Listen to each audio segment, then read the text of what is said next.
Salve, salve, aluna e aluno da EJA. E vou deixar aqui já registrado, vou abrir aqui uma notinha de rodapé, por que da EJA e não do EJA. Lembrando que a gente está falando aqui da educação de jovens e adultos. E a pedido da professora Carla Tavares, a pedagoga, que de forma muito generosa, de forma muito fofa, me deu essa dica, me deu essa orientação valiosíssima.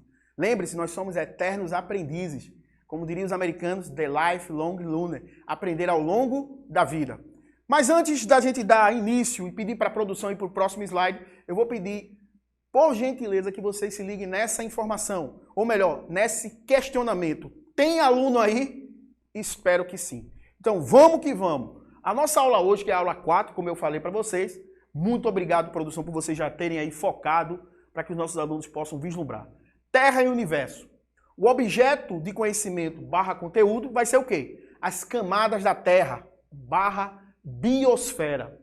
A expectativa de aprendizagem.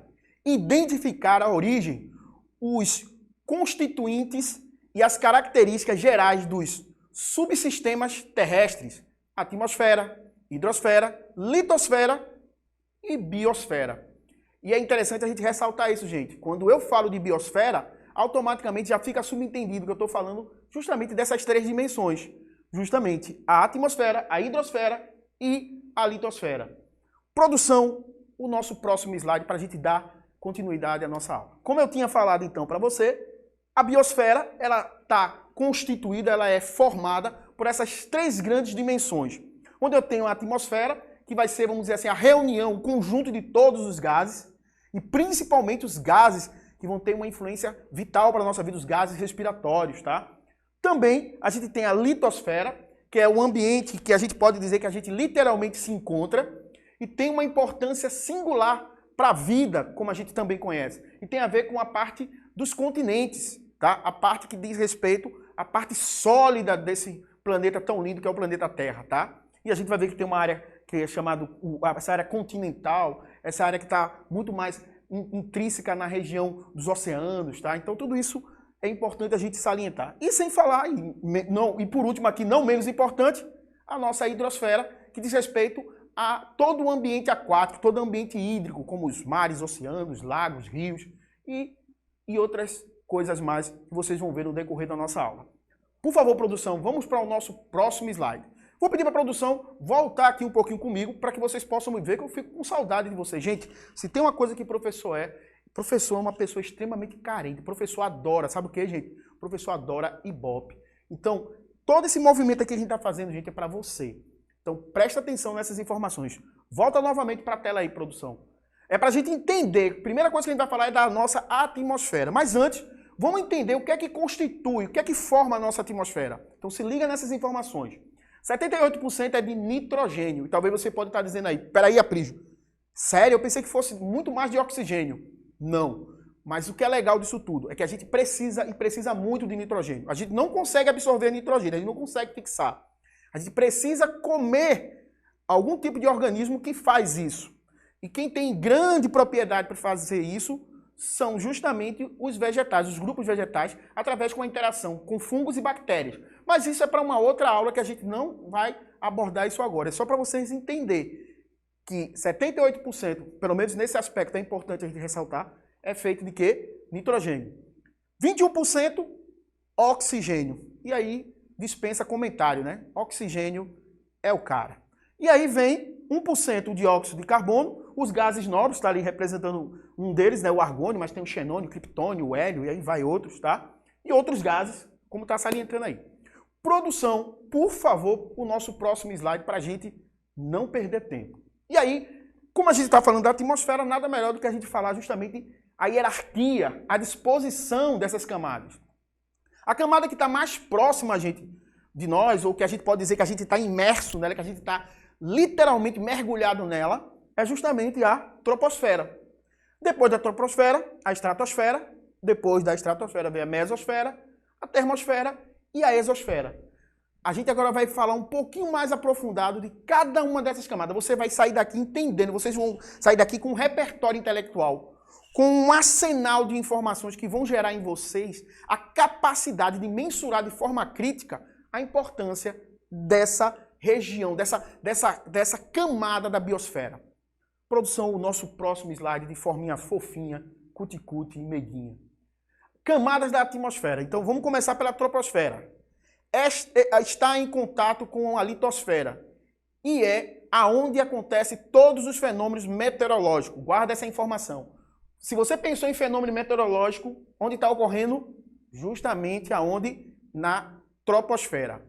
A maior concentração dos gases atmosféricos, consequentemente os gases respiratórios. Guarda essa informação que é importantíssimo. Onde ocorrem fenômenos meteorológicos e onde estão os gases, sem falar da importância dos gases respiratórios. Já na estratosfera, a gente vai ter a qual encontramos a camada de ozônio. Guarda essa informação, gente, pelo amor de Deus. Camada de ozônio tem a ver com a proteção contra os raios ultravioleta. Possivelmente você já deve ter ouvido falar do câncer de pele, os melanomas da vida, que são problemas seríssimos de saúde também pública, principalmente para países como o nosso, que tem uma oferta generosa do sol. Então é importante vocês também terem essa informação muito bem construída para que vocês possam ser pessoas interessantes, pessoas que chamem a atenção pela elegância do seu repertório intelectual, para encantar, não para causar cisão, não para humilhar, mas sim para exaltar a importância do saber e do conhecimento. Veja que coisa mais linda. Eu usar o saber para engrandecer o outro, para transformar o outro e dar a oportunidade de gerar um ambiente de quê? De relação social mais favorável. E aí, a mesosfera é a camada onde os meteoros passam e se fragmentam. E é considerada por alguns de camada protetora da Terra. Guarda essa informação. Quando você vê aqueles fenômenos que você vê astrológicos, aqueles fenômenos que você vê os chamados, entre aspas, os estrelas cadentes, na verdade são possivelmente a queima justamente de meteoros. E aqui eu queria fazer um questionamento. Você sabe a diferença entre meteoro e meteorito? Mas não se preocupe, quem vai responder isso não sou eu não vou dar esse spoiler. É tarefinha de casa. Faça uma pesquisa, porque a intenção da gente aqui é calibrar. É você fazer o quê? Você aumentar o seu calibre mental para que você possa ser alguém o quê? Muito mais relevante quando estiver lidando com o outro. Então guarda essa informação, ou melhor, procura saber essa informação de forma mais precisa. Qual a diferença entre meteoro e meteorito? Que o Aprígio não vai dar spoiler. Não adianta insistir. Vamos lá para a nossa próxima camada, que é a termosfera. O nome já diz muita coisa, gente.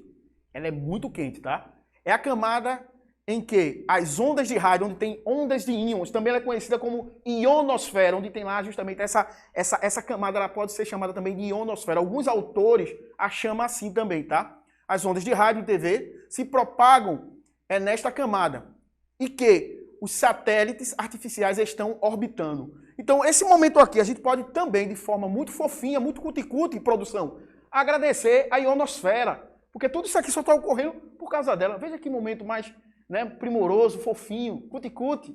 E eu gosto da produção de imagem, porque quando eu falo cuticute, tem gente aqui que cai no chão, fica se debatendo. É uma coisa de louco, gente. E aí vem a nossa última camadinha, não menos importante, a exosfera. É aquela que está bem próxima lá do espaço, tá? A exosfera é o limite superior da atmosfera.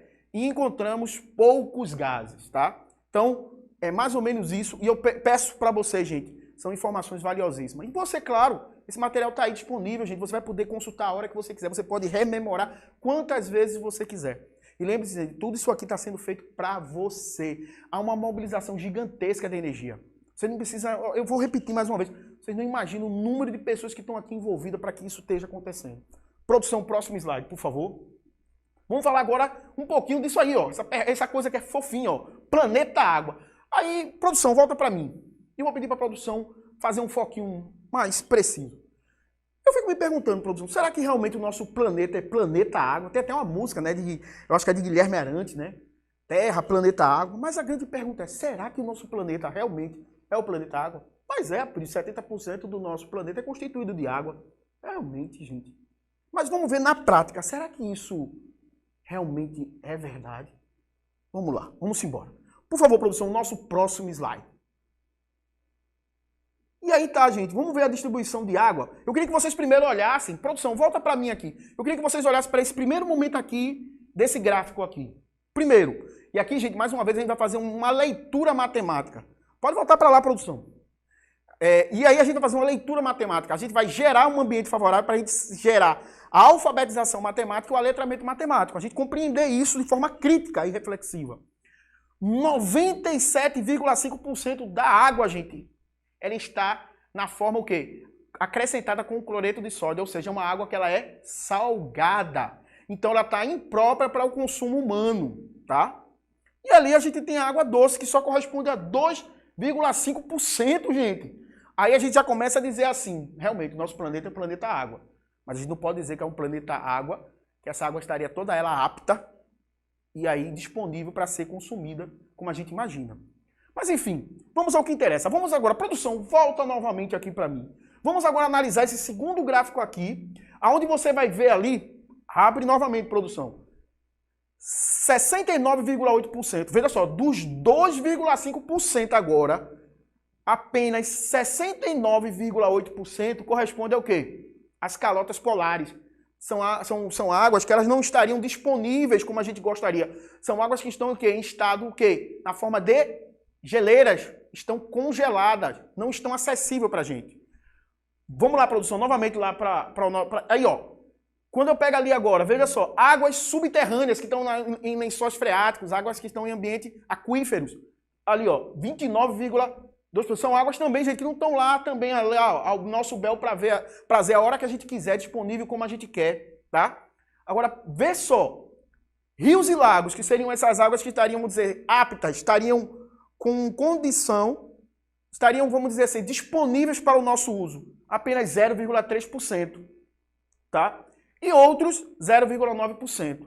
Produção, volta para mim aqui. Só por essas informações aqui, gente, é claro que a gente já começa o quê? Entrar num ambiente de zona de desconforto. Mas é muito saudável isso. Por quê? Porque gera na gente o que a gente precisa, que é transformar o nosso comportamento. Um comportamento que deve ser o quê? Sustentável. Nós vivemos sim no planeta chamado Terra, mas que caberia tranquilamente chamar ele de planeta Água. Mas essa água, ela deve ser devidamente cuidada. Eu não preciso dizer para vocês que o Brasil é um grande protagonista quando se fala de água doce. Temos aí o Rio Amazonas, é um bom exemplo disso. Então a gente tem realmente um grande protagonismo, mas a gente não cuida como deveria cuidar. Fica essa dica, gente. Hashtag, nós precisamos cuidar da nossa água potável. Devemos cuidar do nosso rio e dos nossos rios Amazonas. Está aí o Rio São Francisco, tem uma importância gigantesca para a nossa região Nordeste, para essa região que é tão linda, que é tão bonita. Pensa nisso, gente. Fica a dica. Por favor, produção, vamos para o nosso próximo slide.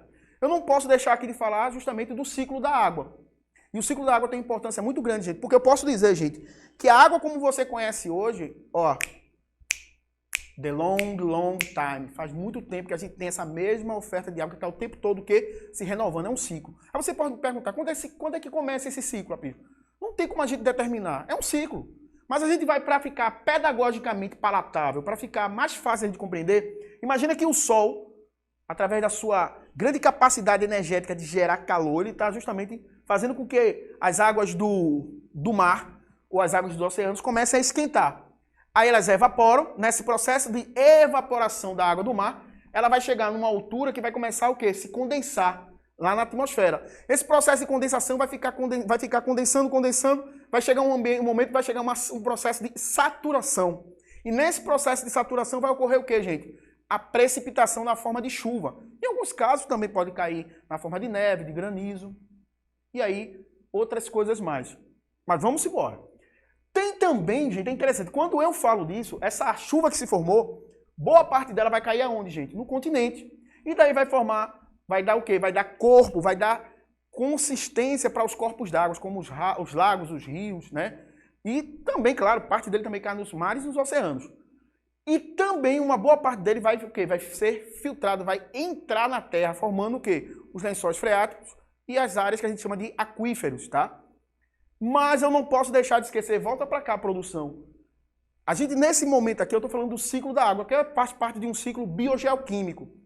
Então também há a relação com organismos vivos, organismos biológicos. Isso, quando ocorre, a gente chama de evapotranspiração.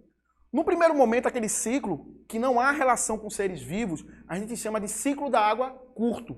Quando houver a relação com seres vivos, eu chamo de ciclo da água longo. Então, a evapotranspiração feita, justamente um exemplo muito bom, é a floresta amazônica, com seus rios voadores, tá? Se você quiser saber um pouquinho mais sobre rios voadores, tem muita informação isso lá na internet. É uma outra dica, é uma outra tarefinha de casa. Mas tem uma aula do 8º ano, se você é aluno da EJA, quiser assistir, fica a dica, assiste. E o melhor de tudo foi dada por um cara chamado, deixa eu contar o segredo pra você, um cara que eu gosto muito, chamado Aprígio Júnior, tá bom? Vamos embora. E aí, o ciclo volta a ser a mesma coisa que você viu. A água evapora, vai até a atmosfera, ela vai ter um processo de condensação, precipita e cai na forma de chuva. Basicamente, o processo se torna o mesmo. A diferença é que quando não tiver participação de organismo vivo, é chamado de ciclo da água curto. Tiver participação dos seres vivos, como os animais, os vegetais, as plantas em geral, principalmente de grande porte, a gente chama isso de ciclo da água longo. Produção, vamos que o tempo está aí correndo. Cronos não está a nosso favor. Agora, gente, eu não posso deixar aqui, gente, de falar da importância da água para o nosso organismo, para o nosso corpo, porque, gente, as reações químicas, eu posso dizer que majoritariamente necessita-se de água, gente. Os organismos vivos, todos eles, necessitam de ter essa relação com a água. É quase inconcebível, na maneira que a gente tem do nosso escopo intelectual, a maneira que a gente conhece a vida como a gente conhece, se não tiver a presença da água. E a água, gente, de acordo com a idade, você vai ter mais ou menos oferta de água no teu corpo. É importante você saber disso. Isso é irrelevante. Veja só, de 0 a 2 anos você vai ter em torno de 75% até 80% de água. Se você considerar uma criança de 2 a 5 anos, ó, de 70% a 75%. E aí vai, gente. Chegando aqui, ó, em torno de 60 anos, isso dá em torno de mais ou menos 50%. Veja o quanto, se você for considerar, pegando essa escala hierárquica, visualiza, printa essa imagem aí, para o vídeo, vê que coisa interessante, como é importante essas informações. Produção, volta para mim. Eu vou fazer aqui um momento de transbordar de forma não só multidisciplinar, não só interdisciplinar, não só intradisciplinar, mas transdisciplinar. Isso aqui influencia até, por exemplo, se você for fazer uma cirurgia. Dependendo da sua idade, o médico, um anestesista, ele vai saber quanto de oferta de água você tem. E isso vai influenciar no tipo de anestésico e a quantidade de anestésico que ele vai usar. Vê que coisa massa, você tem esse entendimento. Imagina tu falando isso para uma gatinha. Imagina você, aluna, você aluno, você falando para um cara que você quer conhecer melhor. Ele vai dizer, poxa, como aquela pessoa é interessante. Veja você, menino, você está lá no shopping, você está no ambiente, você diz, você sabe dessa informação que vai influenciar na hora que o anestesista vai usar lá, por causa da quantidade de água que você tem. Essa pessoa vai dizer, pô, cara, tu é feio, mas é inteligente. Fofinho isso, né? Poxa, emocionante. Vamos embora, gente. Ó, produção, acho que ter falado que o aluno pode ser feinho, acho que não vai cortar não minha gravação aqui não, né? Corta não, né? Então vamos embora. Eu já falei mesmo, agora já não ia até mais. Vamos falar agora da litosfera, tá? A litosfera, gente, é uma camada importantíssima. É onde a gente se encontra, gente. E ela tem várias camadas também. E a gente vai conhecer um pouquinho sobre elas. Produção, vamos lá. Então tá aqui, ó. A gente vai ter a crosta terrestre. E a crosta terrestre, gente, a gente vai ter uma crosta terrestre que a gente vai chamar continental e oceânica. A mais grossa seria a crosta terrestre continental. E a menos grossa, tá? Aquela que é mais fininha, é a crosta que está mais próxima do manto, seria a crosta terrestre oceânica, tá? Porque ela é mais jovem, ela é mais recente, geologicamente. Lembre-se, a nossa aula aqui ela tem um pouquinho de hidrologia, de climatologia, de geografia, de geologia, né, de medicina. É uma aula que ela é realmente hiperbólica no entendimento intelectual. Vamos embora. O manto, vê só para vocês verem, a crosta terrestre ela tem mais ou menos de 8 a 40 quilômetros, tá? Alguns autores até falam um pouquinho mais, tá? Isso vai depender de autor, tá? E aqui, só para vocês se situarem, geralmente, abaixo, em torno de 8 km, um pouquinho abaixo de 8 km, é a chamada crosta oceânica, tá? A crosta oceânica ela é sempre mais fininha, tá? O manto superior, em torno de 600 km. O manto inferior, 2.250 km. Repito, isso pode variar de autor para autor. Lembra daquele comercial de mulher para mulher? Marisa. É mais ou menos isso. Ficou horrível, não foi produção isso? Mas dá para ficar, não dá? Pronto, fica. Vamos embora. Núcleo externo, 2.250 quilômetros até justamente a 1.300 quilômetros do núcleo interno, tá? Só para que vocês possam se situar. Por favor, produção, volta aqui para mim. Só para vocês se situarem mais ou menos como elas estão dispostas hierarquicamente, geologicamente. Essa disposição é importante para que vocês se situem e possam entender a litosfera. Próximo slide aí, produção. E aqui, as camadas internas do planeta. Então, vou falar aqui um pouquinho de cada uma bem rapidinho, vê. A litosfera é a camada externa e é consolidada com espessura média de 50 km. É dividida em parte superior, com o solo e subsolo. E elementos como silício e alumínio, que vai formar essa camada, a gente vai ter o que a gente chama de cial, porque vai ter silício e alumínio. E parte inferior com predomínio de silício e magnésio, que aí vai ser chamado de cima, tá? O manto ou a astenosfera, essa astenosfera, gente, por que isso? É uma coisa que meio que dá uma característica meio plástica, tá? A essa região do manto, tá? É justamente onde ocorrem as chamadas derivas continentais. Tem um cara chamado Alfred Wegener, que lá em 1912 foi um cara que lançou a ideia dessa hipótese que hoje é extremamente aceita, tá? Na época, não, tá? Se você quiser saber um pouquinho mais, fala com o teu professor de geografia. Professor Cláudio, que você esteja me ouvindo, fica a dica aí para umas próximas aulas. Vamos embora. Então, a gente quando fala então consiste na camada intermediária de constituição pastosa, tá? Devido ao magma.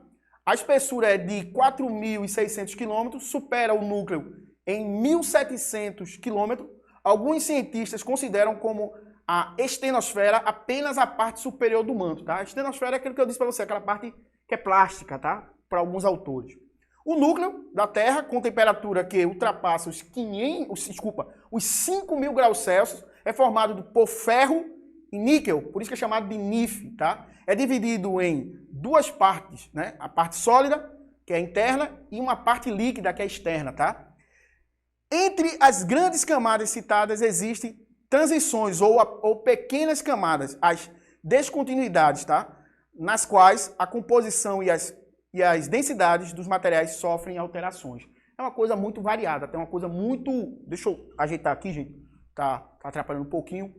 Mas o que é mais importante é você se ligar nessas informações. Produção, próximo slide. E aí, para vocês entenderem um pouquinho, a gente vai falar aqui rapidinho, já que eu falei lá de Alfred Wegener, né, o cara que criou essa hipótese, essa teoria, né, das derivas continentais, que vão ter relações também com as placas tectônicas, com essa questão que envolve essa ideia do estudo dos vulcões, do terremoto. Por incrível que pareça, isso também tem relação, tá? Então, o continente, como a gente conhece hoje, gente, a configuração geológica, geográfica que a gente conhece hoje, surge a partir justamente de toda essa configuração que vocês estão vendo aqui, ó. A gente tinha lá a Pangeia, e a Pangeia, na verdade, seria um único continente, que estaria sendo dividido em Laurásia e Gondwana, e também a gente teria um único oceano, que é a Pantalácia. Formou-se em mais ou menos há 225 milhões de anos. 135 milhões de anos, você percebe que já vai tendo uma separação, né? Como se fosse um quebra-cabeça que está se separando. Isso tem a ver justamente por causa dessa questão, dessa própria estrutura que a gente se encontra, que vai ter uma fluidez que permite isso. E aqui, gente, 65 milhões de anos atrás, lá na chamada Era Mesozoica, né? Lá no Triássico, Jurássico e Cretáceo, a gente tinha os fofinhos, os cuticutes, os dinossauros, tá? E hoje é a forma que a gente vê aqui. Essa é a configuração dos nossos continentes, tá?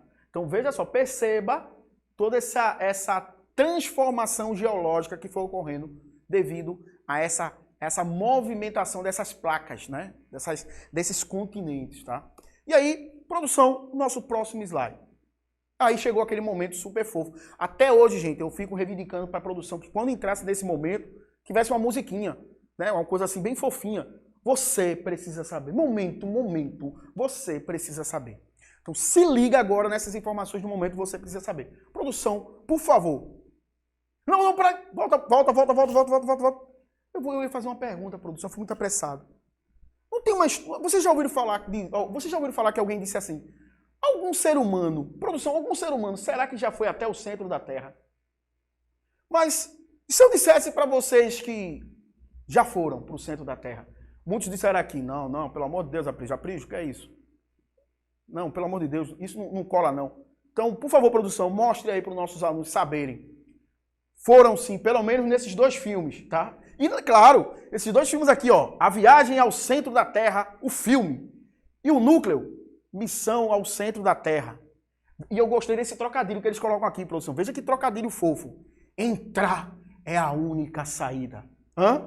Olha que massa. Ficou muito fofo, né, esse negócio? Eu gostei disso. Esses caras são inteligentes demais. Entrar é a única saída. Ó. Na hora você, opa. Peguei, captei a mensagem, saudoso guru. Então, vê só, gente.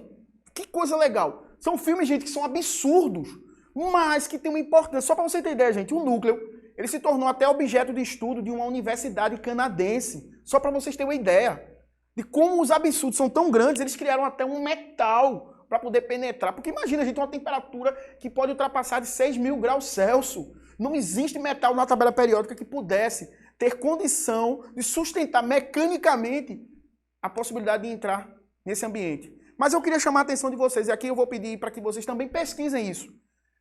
O homem já tentou fazer isso sem muito sucesso. Sabe aonde? Na chamada Península de Kola. A Península de Kola fica lá na antiga União Soviética, que hoje é a atual Rússia, tá? No período lá da Guerra Fria. Então você pode ver que esse conteúdo também tem tudo a ver também com história, com geografia, com geologia, com hidrografia. Vê? É um assunto extremamente amplo. Por favor, produção.